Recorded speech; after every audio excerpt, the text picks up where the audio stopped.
Good morning. Okay, let's see. Let's continue on with Chapter 8, The Old Button Factory. The factory stood at the very edge of town. A wrought iron fence surrounded the property. The gate entry was closed with a padlock, and a sign hung on the gate. Welcome to Dr. Wu's Worm Hospital. Dr. Wu does not treat cats, dogs, pigs, rats, snakes, turtles, fish, frogs, or any other creature that is not a worm. Dr. Wu sees worms by appointment only. If you do not have an appointment, keep out.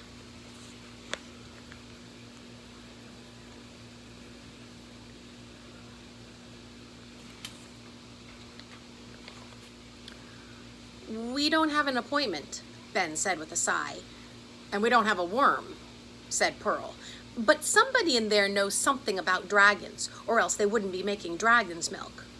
And without another word, she climbed right up and over the gate. Even though Ben would normally pay attention to a sign, he knew that without help, the little dragon might not survive. So, standing on a tiptoe, he carefully handed the cookie tin through the bars into Pearl's hands. Then he scrambled over. When his feet touched on the ground on the other side, he expected an alarm to ring or police sirens to sound, or someone to holler, "You kids are trespassing!" But the afternoon was quiet. No traffic hum, no car alarms, no helicopters. How come it's so quiet? Ben asked. It's always quiet. Okay, well, thanks for holding the dragon, Ben said as he took the tin back. He peeked inside. The creature lay in the same position, its small, scaly chest moving with shallow breaths. The green stain is the same. Good, said Pearl. Maybe that means that it stopped bleeding. A long driveway led from the gate. An overgrown lawn spread out on either side. Sparks of color caught Ben's eyes. He reached down and picked up a red wooden button, and then a green one. Yep, you can find buttons all over Buttonville, Pearl explained. The pigeons collect them and put them in their nests. The driveway ended at a rectangular concrete building that looked like a fortress belonging to a mad scientist. The windows of all 10 floors were dark. Many were broken. As the kids neared the old factory, a sudden wind rushed in, rustling Pearl's hair and howling through the broken panes.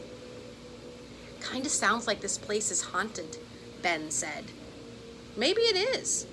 Pearl pointed up at the roof. You see that corner up there? That's where the dragon landed. Can you see anything?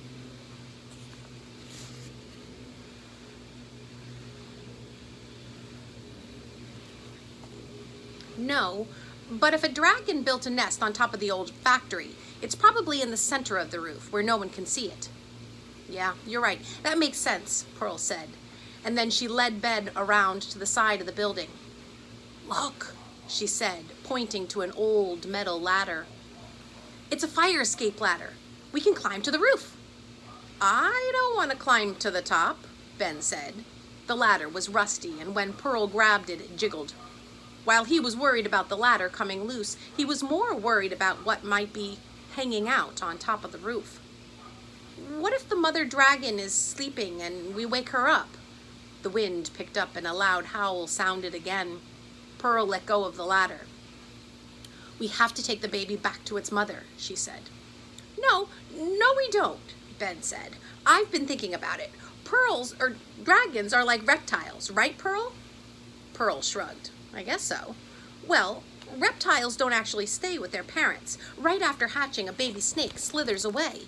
A baby turtle swims away. They don't need a mom or a dad. So maybe baby dragons are the same.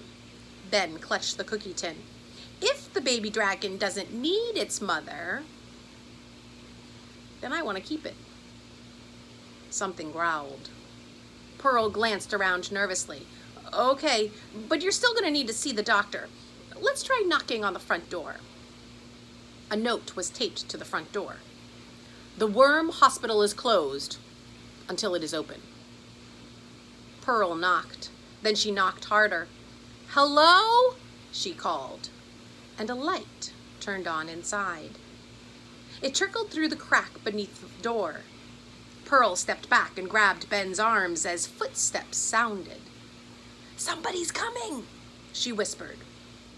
A deadbolt released with a loud click, and the door creaked as if opened. The red-haired man stood in the doorway.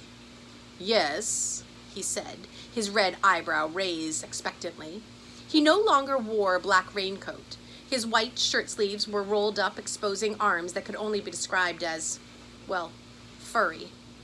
A red vest and a pair of perfectly pressed black trousers made him look a little bit like a waiter in a fancy restaurant, and he held an empty birdcage. Hi," Ben said. "I saw you at the grocery store when you were ordering all those jelly beans." "Kiwi-flavored jelly beans," the man said, the birdcage dangling from his fingers. That's when Ben noticed a small pile at the bottom of the cage. It looked like ashes. "Are you the delivery boy?"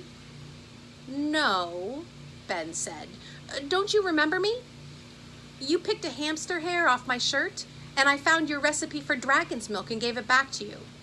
The man smacked his lips. "Ah, yes, I remember. A Chinese striped hamster, delicious with pepper. If you are not the delivery boy, then why are you here?"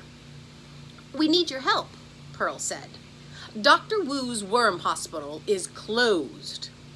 "But it's a big emergency," Ben said. "Yes, an emergency. Do you have a sick worm?" "No," Ben said, holding out the cookie tin. "But I found something, and it's hurt." The red-haired man's whiskers twitched. The irises dilated as he sniffed the air.